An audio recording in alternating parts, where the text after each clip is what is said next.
अच्छा खाला, बाजार गए थे तो लेके कुछ भी नहीं आए। हाँ बेगम, बस बाजार में कोई मिल गया था तो उसने मूड खराब कर दिया। कौन था वो? बस कोई आदमी था जो कह रहा था कि औरत पाँव की जूती होती है, पूरी आए तो पहन लो, ना आए तो उतार फेंको। आप क्यों मिलते हैं इस तरह के लोगों से? नहीं बेगम, वो किसी से बातें कर रहा था और मैंने सुन ली। मैंने उसे कहा, मेरे भाई सुबह का नाश्ता तो आप खुद बनाते होंगे। कहने लगा कि नहीं, बीवी बनाती है। मैंने कहा अच्छा, तो फिर शाम का खाना आप बनाते होंगे। कहने लगा कि नहीं, वो भी बीवी बनाती है।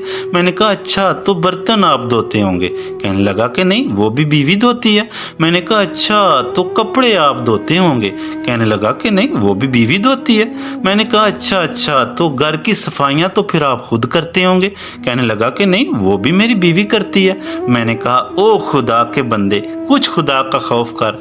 अकल यहाँ बाजार से मिलती होती तो मैं तुम्हें ले देता। बीवी पाँव की जूती नहीं होती, सर का ताज होती है। तेरी माँ तो तेरे लिए जन्नत है, तेरी बहन तो तेरे लिए इज्जत है, तेरी बेटी तो तेरे लिए रहमत है, और जो किसी की बेटी तू ब्याह के लाया है बस वही तेरे पाँव की जूती है। कुछ खुदा का खौफ कर। बहुत अच्छा किया पापा जी, आपने दिल खुश कर दिया। हाँ जी पापा जी। अच्छा, आज मैं बाजार जा रहा हूँ, कौन कौन चलेगा मेरे साथ? पापा जी मैं भी जाऊंगी आपके ठीक साथ। है बेटा, चलते हैं अभी। फिर ज़ैनब और मोहम्मद को भी ले जाएं अपने साथ। जी जी ठीक है बेगम।